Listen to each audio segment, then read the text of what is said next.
తాడో ఉన్నాడు మావాడు. అందరికీ నమస్కారం.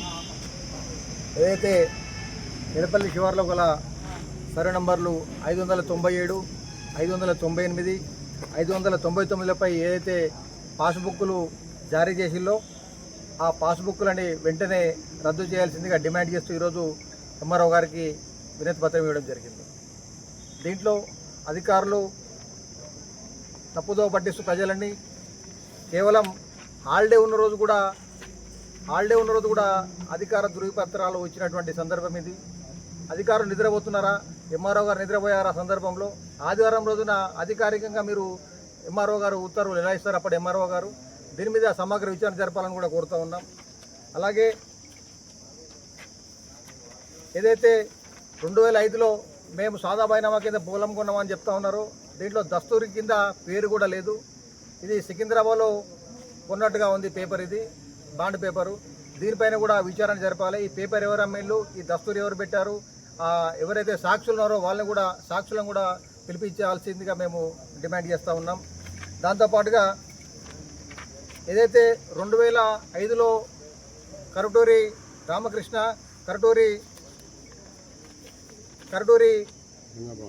గంగాభవాని పేరు మీద అయితే పొలం వీళ్ళు పట్టా పాస్బుక్లు తీసుకున్నారో దాన్ని కరటూరి పాపారావు, కరటూరి వరలక్ష్మి పేరు మీద 2013లో మళ్ళీ తర్జుమా చేయడం జరిగింది. 2013 నుంచి ఇప్పటివరకు ఆన్లైన్ బుక్లు ఎందుకు తీసుకోలేదు? అప్పటి కేసీఆర్ ప్రభుత్వంలో భూభారత్ ఉండే, ఇప్పుడు రేవంత్ రెడ్డి గారు వచ్చిన తర్వాత కూడా ఇప్పుడు కూడా వాళ్ళు చేయించుకోలేదు. దీని మీద ఉద్దేశం ఏంది? ఎవరిని తప్పుదో పట్టిస్తూ ఉన్నారు? దీని మీద సమగ్ర విచారణ జరపాలి. దీంట్లో లక్షల రూపాయలు చేతులు మారినట్టుగా మేము ఆరోపిస్తూ ఉన్నాం. దీంట్లో అధికార పార్టీ నాయకులు కూడా ఉన్నట్టు బయట అందరూ కూడా చెప్పుకుంటూ ఉన్నారు. అధికార పార్టీ నాయకులు ఎంఆర్ఓ కార్యాలయంలో సిబ్బంది కలిసి చేతివాటం ప్రదర్శించి సుమారుగా 17 ఎకరాలటువంటి చెందినటువంటి భూమిని వాళ్ళు అక్రమంగా పట్టా పాస్బుక్లు జారీ చేయడం అనేది మీ ముందుకు తీసుకొస్తూ ఉన్నాను. దాంతోపాటుగా ఎవరైతే ఈ తూలాని ఆశ్రమం వాళ్ళు ఉన్నారో వారు ఒక 10 రోజుల క్రితం ఒక పత్రికా ప్రకటన కూడా ఇవ్వడం జరిగింది. ఈ భూమి మాది, మేము ఎవరికి అమ్మలేదని చెప్పేసి కూడా వారు ఈ పత్రికా ప్రకటన ఇవ్వడం జరిగింది.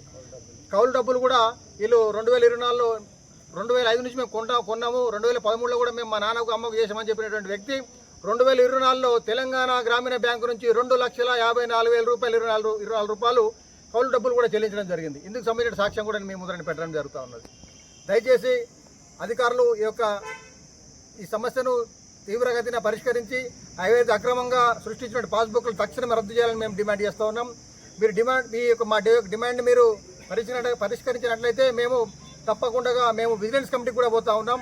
విజిలెన్స్ వాళ్ళకు కూడా మేము ఫిర్యాదు చేస్తూ ఉన్నాం. దాంతోపాటుగా రెవెన్యూ కమిషనర్ దగ్గర కూడా పోతా ఉన్నాం. మేము ఈ యొక్క అంశాన్ని తీవ్రంగా మేము పరిగణిస్తాను. గ్రామ ప్రజలందరం కూడా దయచేసి ఈ యొక్క 597, 598, 599 సుమారుగా 17 ఎకరాల పైచిలుకోటువంటి ఈ పట్టా పాస్బుక్ తక్షణమే రద్దు చేయాలని డిమాండ్ చేస్తూ ఉన్నాం. భారత్ మాతాకి జై.